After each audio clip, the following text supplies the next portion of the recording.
I'm going to, well, okay. Hello, everyone. Happy Sunday. Well, we have over 50 hormones in our body, and we should think of ourselves as this maestro, right, in the orchestra. So how do we bring harmony to our hormones? And that's the topic we're discussing today using diet and yoga.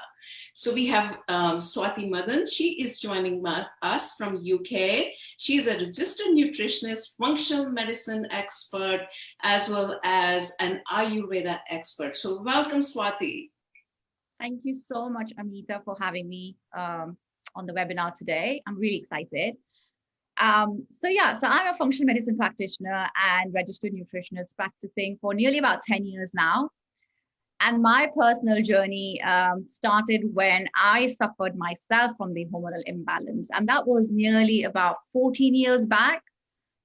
When I was pregnant with my first child, and I was in the hospital, I still remember, and I was diagnosed with hypothyroidism. And my first concern was, am I going to pass it on to my child, the unborn child, because I was pregnant that time. Thankfully, that didn't happen, but I suffered from a lot of symptoms like, brain fog, weight gain, anxiety, depression, joint ache, and even hair loss and things like that. That you would normally suffer from when you have hormonal imbalance. And I was just put on the medication and there was nothing else I could do. And I was just suffering on and on and on until I found out about the functional medicine, and I started using the protocols onto myself. And we talk about all that in the course as well. So I started using the protocols and I saw a big difference in my symptoms. Like joint aches were okay, and my brain fog had cleared, and I had reduced the weight as well. I'd put on a lot of weight. So I saw a big difference in my symptoms myself, and that's when I started practicing the functional medicine. And then there's no looking back since then. Thank you. And then joining Swati, we have Julie. She is a yoga therapist who has dedicated her life educating all of us, the women, with pelvic health and pelvic yoga. So welcome and namaste, Julie. Thank you so much, Amita. I am so thrilled to be here. My name is Julie Blamfin, and I'm a pelvic floor yoga pro. I'm the founder of Celebrate the Pelvic Floor. I am a yoga teacher, a laughter yoga leader, and I am thrilled to be coming to you, to Nourish Doc, and to be bringing you a yoga series for women about balance and how we can make adjustments along the way according to where we are in life and how life is pulling us off balance. So I look forward to sharing a whole lot more with you. Thanks again for having me here, Amita. Thank you, namaste. So our format is small presentation from both of them, and this is a Q&A session. So we really want to empower you and educate all of you how diet and yoga can help you with balancing of your hormones and weight issues. So we're going to start with simple presentation. So let's just start with just basic understanding of what exactly is hormone. Sure. So hormones are basically the chemicals that are produced by different glands like pituitary gland, pineal gland, thyroid gland, and adrenal gland. And they're all produced within the endocrine system. So they are like the messengers, basically. They are taking the messages back to different organs and cells and telling them what is it that they're supposed to do.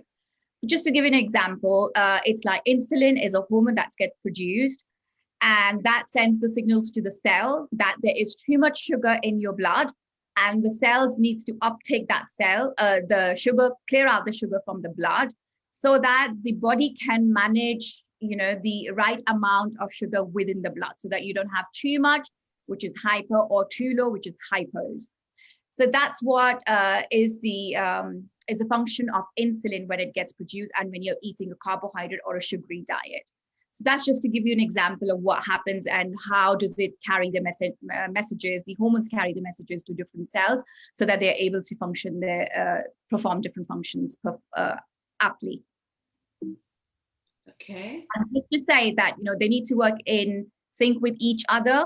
So that's also very important. So, and the problem happens when they go out of the sync as well.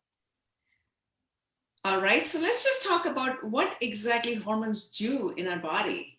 Sure. So hormones, as I said, they perform different functions, and they are basically the messengers that are giving messages to different cells to perform different functions within the body as well. So I just touched upon the sugar level. So insulin is a hormone that gets produced that maintains the sugar levels within blood. Then we've got stress hormone, which is called as cortisol. That gets produced when your body is going through chronic stress. Even in day-to-day, like when you've got fight or flight mode, when you are in a difficult situation and your body needs to quickly take decisions, that's when the body produces cortisol. So cortisol is a hormone that manages the stress response within your body. Then you've got thyroid and growth hormone that stabilizes or maintains your immune system. Then you've got thyroid. Again, it is a hormone that controls your metabolism as well. And then you've got two really important hormones that controls your appetite, which is like the leptin and the ghrelin. So ghrelin being the hunger hormone that sends the signal to your brain that I'm hungry, and leptin being the satiety hormone. So it sends signals to the brain saying that, okay, I'm full now and we don't need to eat anymore. So these two hormones really play a key important role in controlling your appetite. Then you've got these hormones controlling your mental functions as well. So right from the cognitive behavior to memory, to you feeling good or anxious or depressed or stressed. So again, cortisol is a very important hormone. As I said, that gets produced when you're really stressed out. And then you've got your body producing two really good hormones, which is like dopamine and serotonin, which are like feel-good hormones. And again, if there's imbalance within these two hormones, that's what's triggered the depression or anxiousness within your body. And if the right amount is produced, that's when you feel really good and your stress levels go down as well. Then you've got reproductive and sexual hormones like estrogen and progesterone within women. And then you've got testosterone in men. Then you've got epinephrine and norepinephrine, which are the heart rate and the blood pressure control hormones. And then you've got something called as melatonin that regulates your sleep cycle as well. Okay. All right, so let's just understand what exactly causes the hormonal imbalance. Yeah, so hormonal imbalance occurs, as I just mentioned, that if you've got too much or too little hormone in your bloodstream. So you need to have the right amount of hormones that needs to be produced at any point of time, so that it can carry the right messages to the cells or the organs, so that these cells can perform the functions appropriately. And because they need to work in sync with each other. So even if there's small disruption between these hormones and they're not in sync, that's what causes, like chronic diseases or stress, or even the immune response get triggered, or you've got blood pressure issues, or, like any other issues like hormonal imbalance as well. So that's what happens when your hormones are not in sync with each other. And hormonal balance has a profound impact on your mental, we've discussed, physical, your heart pressure, your blood pressure, your heart rate, and your emotional health as well. So you're feeling stressed out, or or anxious, or any other emotional rate, or even the cognitive behavior as well. All that is linked with your hormonal balance. Okay, so Swati, I think it would really help if you can share one of your client case studies, so that way people can resonate with what may be happening in their lives. Sure. So I'll just touch upon a client case study. And the name that I've used here is just any name, because obviously for data protection, we can't really give out the details. So it's just, let's say for instance, I've just used Christina there, and she came to me, she was aged 45, and she was married with 2 kids. And then she was working for nearly about 60-70 hours per week. And when she came to me, her symptoms were from a month history of hot flushes. So she had not reached menopausal stage, but she was within the perimenopausal. And we cover a lot about perimenopausal within the course. So where I say that, the perimenopause stage can start from anywhere, starting from the age of 35 up to when you're diagnosed with menopause. So she wasn't diagnosed with menopause as yet. So she was within the perimenopausal stage.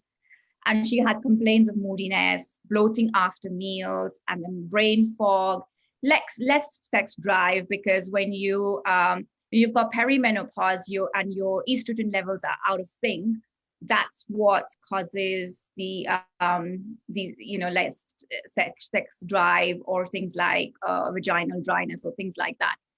And then she was complaining of weight gain as well.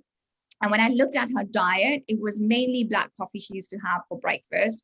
She was having just white bread sandwich or wrap with, she was having mainly, chicken stuff, but not much vegetables, green vegetables. And then dinner, she was only cooking, because she was working for 60, 70 hours, you can imagine, she was only cooking 3 times per week.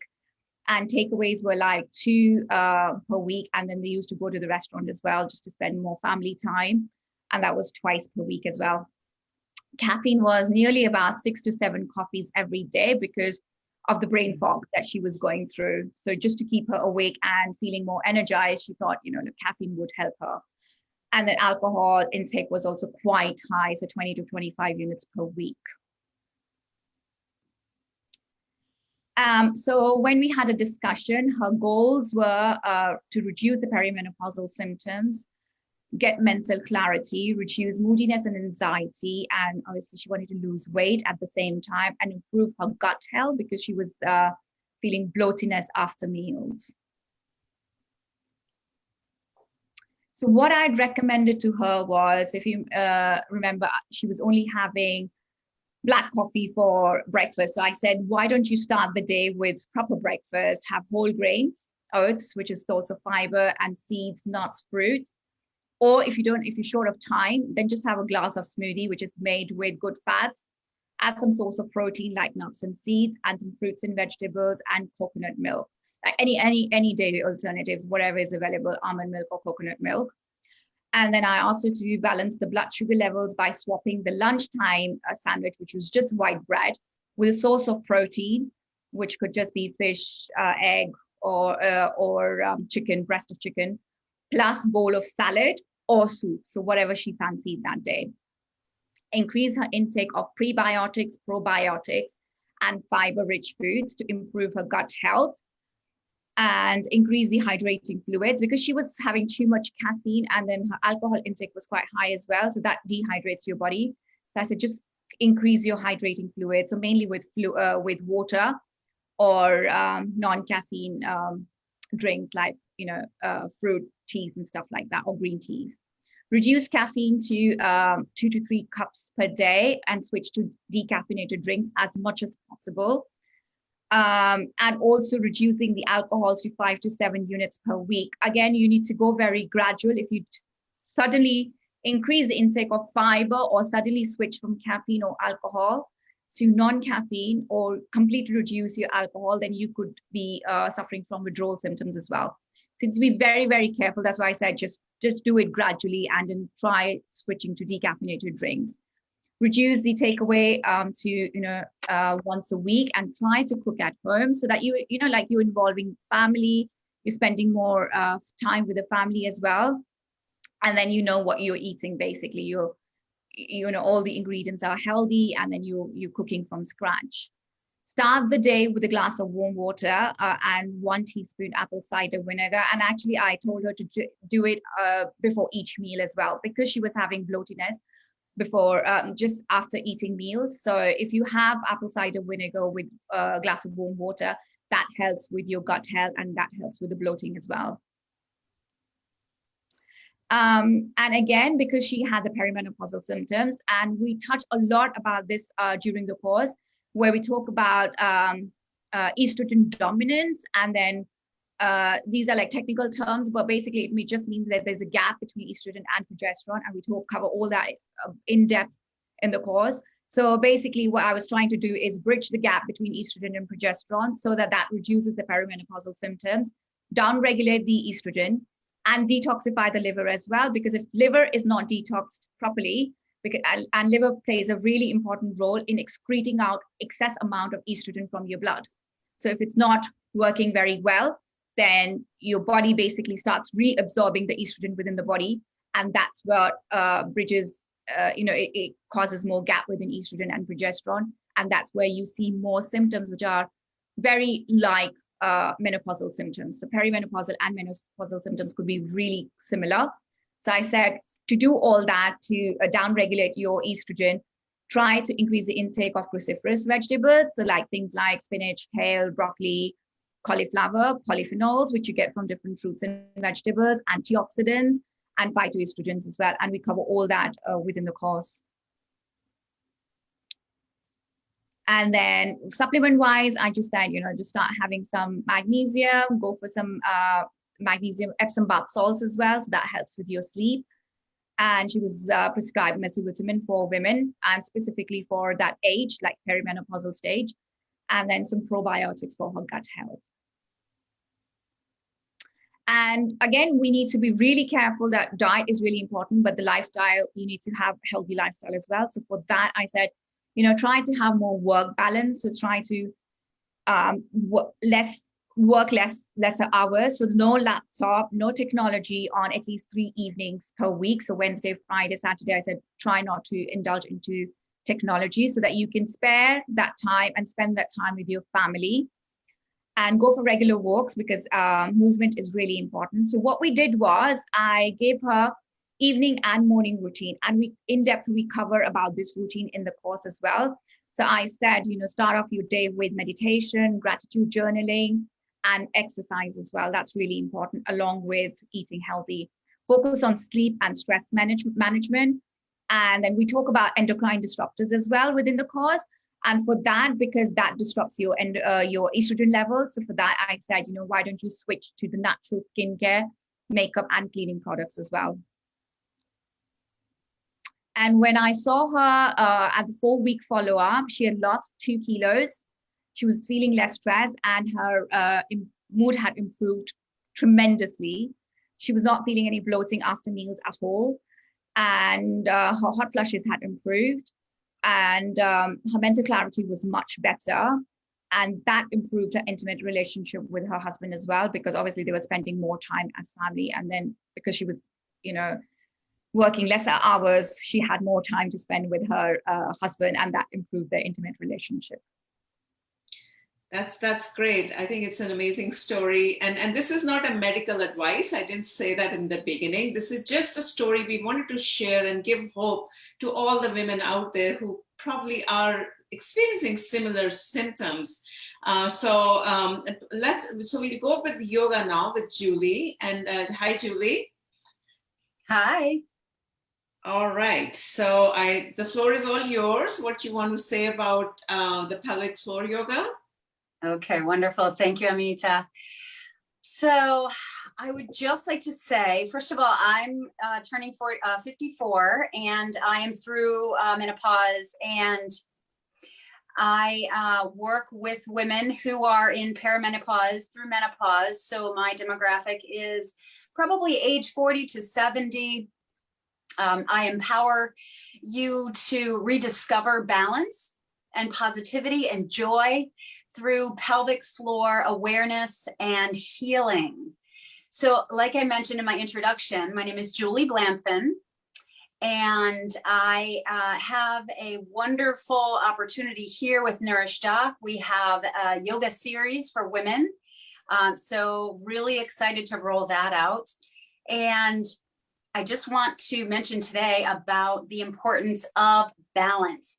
So balance is let's say it's the magic word here in when we're talking about balancing hormones.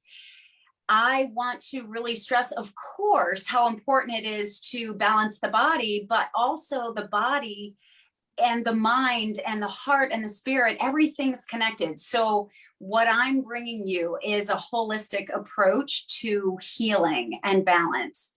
So I like I said, I specifically work with pelvic floor and core wellness. And so imagining that you're sleeping through the night without waking to pee. So many of us women lose so much sleep because we have to wake up in the night to use the bathroom over and over. And I address this. We also are not holding our body sometimes with stability and confidence, simply because changes come that are new. and we're not sure what sort of adjustment to make along the way. And I address this in great detail in the third segment of the online course here with Nourish Doc. Imagining enjoying sex with no pain. Dyspareunia is an issue that many, many women are dealing with, especially as we age. We sometimes feel pain with sex. We sometimes feel pain all the time. That is part of my pelvic floor story, I like to call it. When I was, probably it was during my perimenopause years, I was recognizing not just instability physically, but also mentally and brain fog and also emotionally. And so I started to really dig into some of the designing of these techniques and the creation of some of these programs that I have now the opportunity to bring you. And I started to realize, and this was probably about almost 10 years ago, that I was realizing how I was dealing with pain all the time, not just during sex, not just during yoga, not just during dancing or going for a long walk or going to a festival and standing for long periods of time. I was just noticing, even just sitting, I was feeling imbalance and clenching and tightness and pain in my pelvis and low back. So I realized the importance of really digging into what's going on with our balance. Now, let me just stay with that for a moment. As we know, the core is so important, right? We hear this, oh, I need a strong core. Oh, my core isn't as strong as it used to be. What I'm here to tell you is that your pelvic floor is the most fundamental element of your core. Your core is made up of not only the pelvic floor muscles, which are 3 layers of musculature right at the base of the pelvis, making up about 16 muscles there. But our core also comprises the muscles along the side of the body, our obliques. It also comprises the transverse abdominis, that low abdominal region, the rectus abdominis, that higher abdominal region. The core also includes muscles in the back and muscles deeper within the body, such as the psoas, and of course, a ton of connective tissue and fascia is involved in that core and pelvic floor space.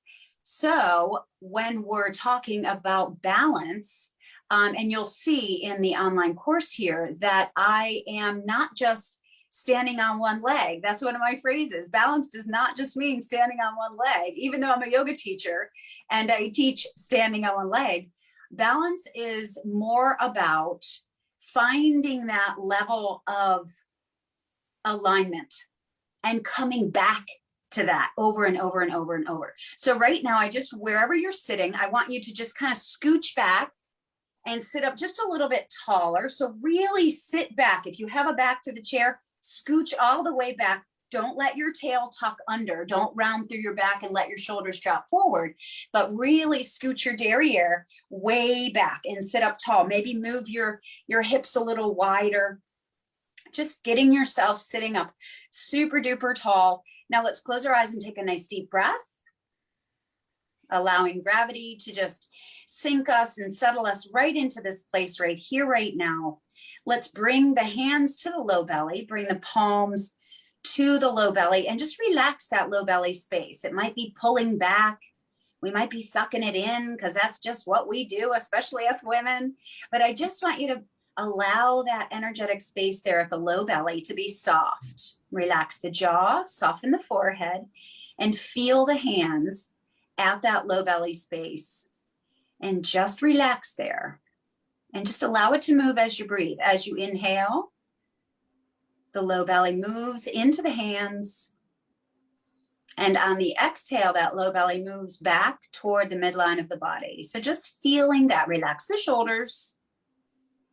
Inhale, the belly expands and softens. And exhale, that low belly moves back toward the midline of the body. Just a few more breaths like that. Inhale, low belly softens, moves away from the midline of the body, softens, expands, and on the exhale, it comes back in. 2 more breaths like that. Inhale, expanding and softening. And exhaling.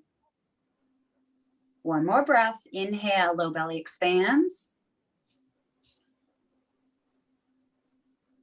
And exhaling.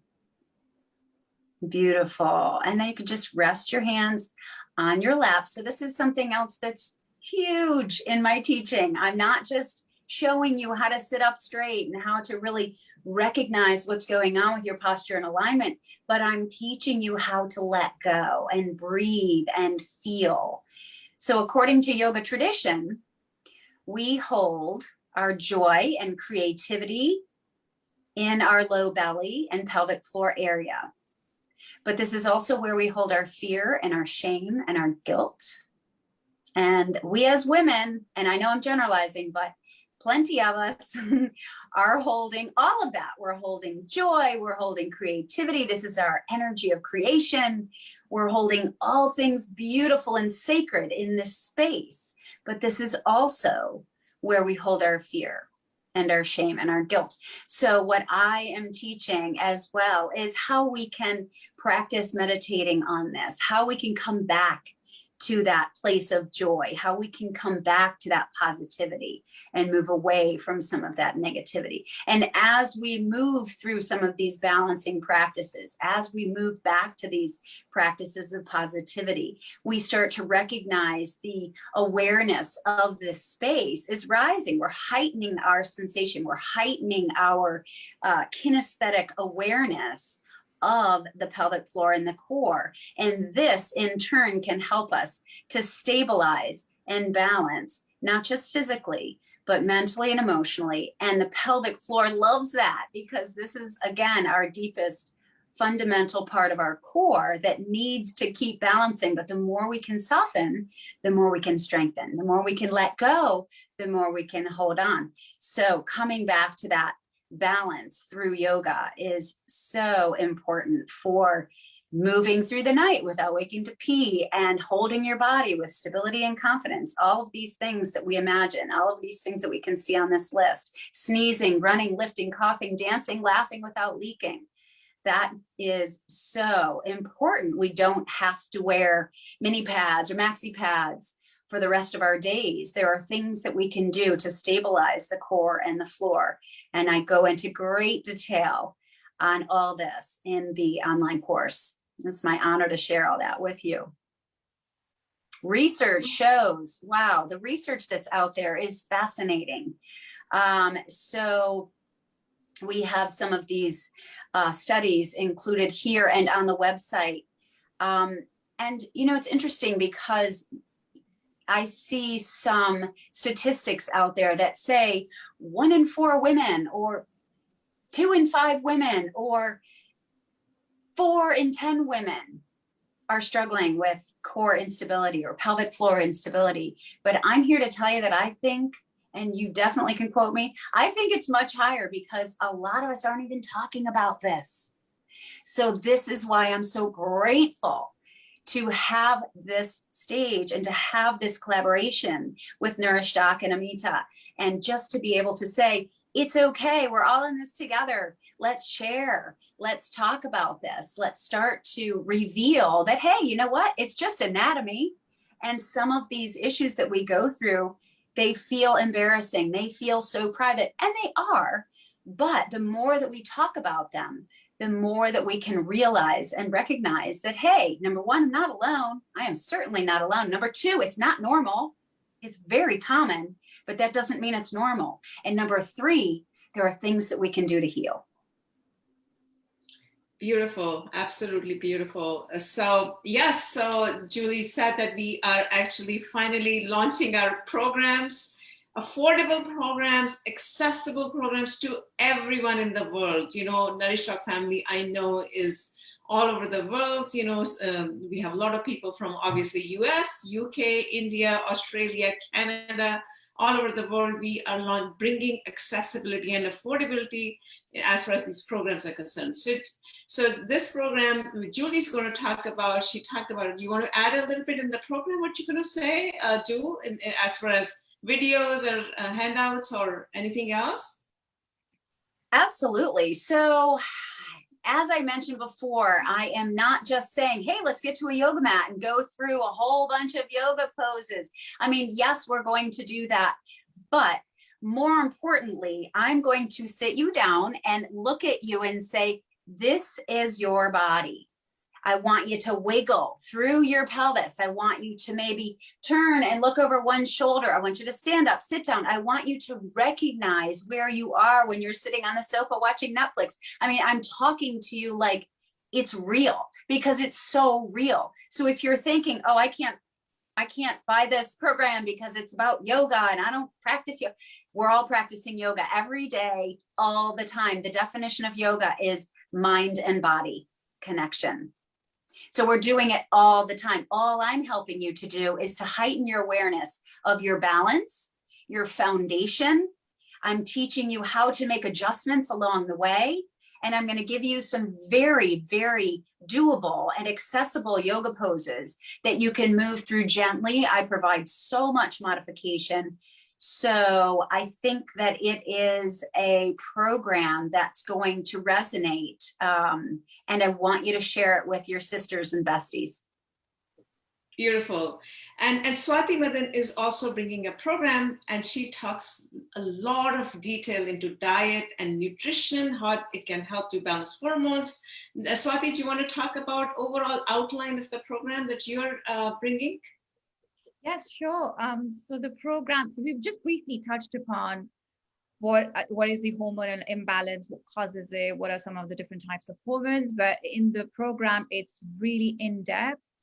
And then I cover it through the videos. Basically, I'll be talking about all this, and also what are some of the causes of the hormonal imbalance as well.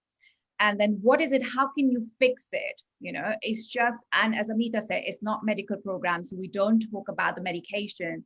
And I know a lot of women are straight away put on to HRT when they have these. I myself, when I went, you know, like years back, and I was just given the medication when I had the hormonal imbalance. Even if I have any of these symptoms that I suffer from, the first thing the GP says is just take a pill, a birth controlling pill, or take coil or something like that. You know, they mainly know about the medication that they can prescribe, but this program does not talk about the medication at all. Things that you can just very well do at home, just day-to-day stuff, you know, your diet, just tweaks in your diet, basically. And we don't say you have to starve.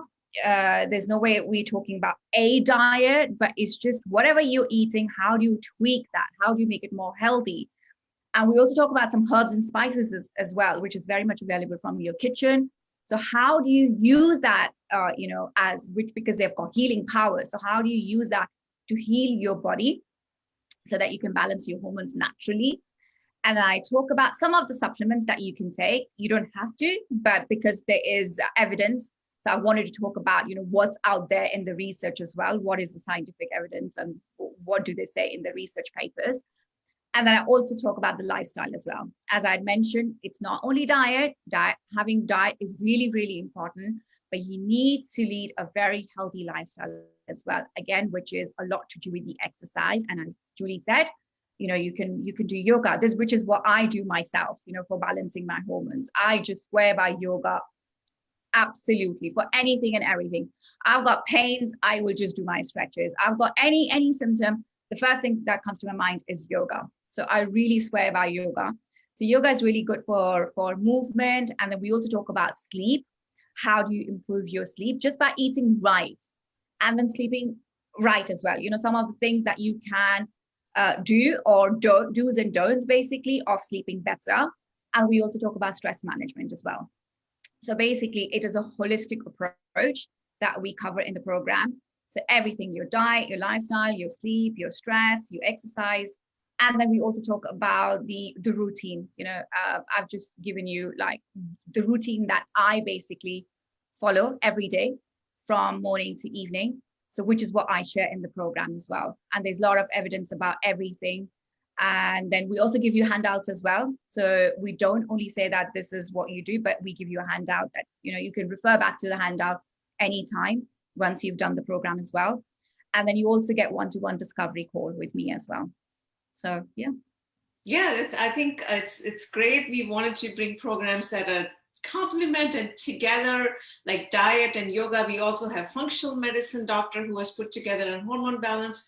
So so I'd like to open it up for questions and answers. I see people have some questions, so I'm happy to open it up. All right, so someone saying, can you share your recorded video? Yes, the videos will go after the session. And we will be sending an email out with all the details of our program, as well as this particular video. If someone has questions, you're welcome to ask questions. I see quite a few people are watching on FB Live as well, and I see people in Zoom. So if there are any questions, you're welcome to ask us questions right now.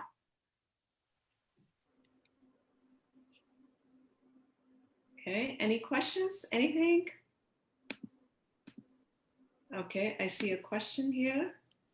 All right, let me just stop the share.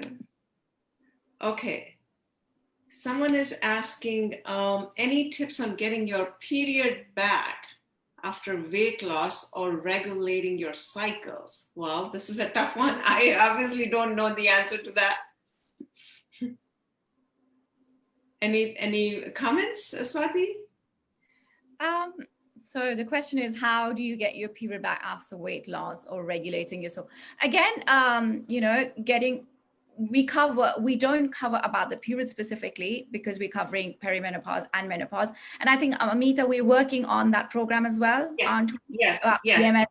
Correct. So we're working on a program which is in pipeline, where we talk more about the periods and PMS. But just briefly touch upon this, that, you know, it's a lot to do with, again, with your, all comes down to your hormonal balance. How do you balance your hormones so that your periods are working fine, you're losing weight, you've got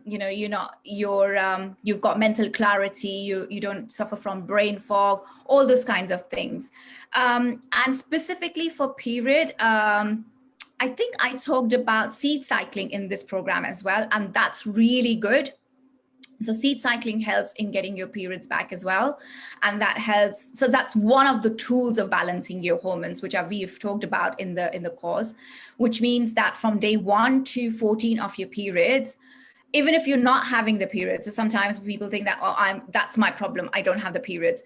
But you just start from day 1 to 14 as if you are going through the period. So from 1 to 14, you have certain combination of seeds that you take. You could add it to the breakfast, and then from day 14 to day 28, just thinking that it's your cycle, you have a different combination of seeds that you would take. Again, that would help. That's one of the tools that would help you balance your hormones. And there's other things that we've covered. What we will be covering more in the program that we do about PMS and periods. You know, like seed cycling is one of the things. Then eating right, sleeping well on time, managing stress. All that has a big effect on your menstrual cycle as well. Sure. And then actually, same question. Someone is asking similar question on FB Live. They're asking, do hormones affect regularity in periods? Yes, absolutely. That would play a very critical role in balancing your period, your menstrual cycle as well. So if your hormones are out of the sync, that would disrupt your menstrual cycle. Now that I'm saying that is the only reason, it's best to get it diagnosed, just to rule out if there's any other underlying condition. You know, just best to speak to the gynecologist or your doctors. But hormonal balance would play a really important role in balancing your menstrual cycle as well.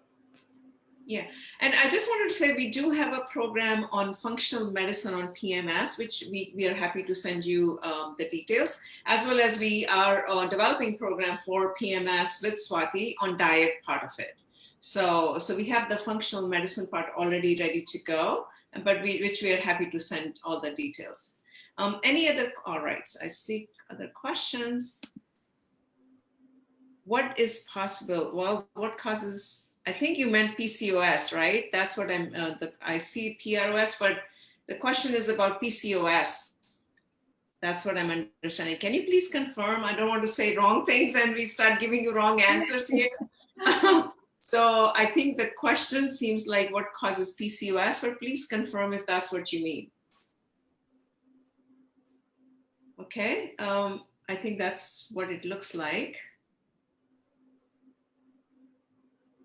Any other questions or comments or feedback? Okay, the question is what is possible? Yes, possible. Okay, so PCOS. So that's the question is on PCOS. Do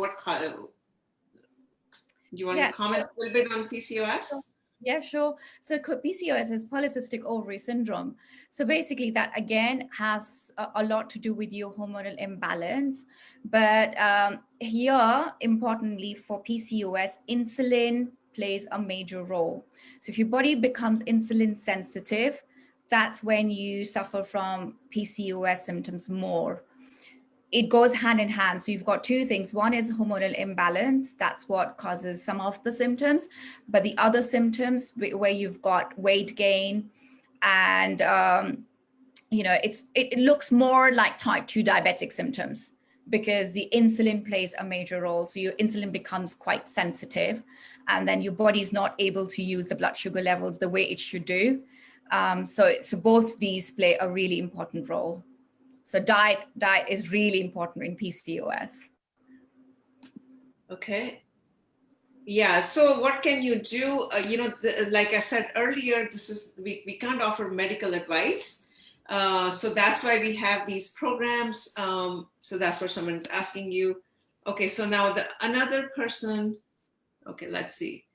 I was wondering how problems with liver detox causes weight gain around the stomach in perimenopause. Do herbal treatments help to support the liver? Thank you.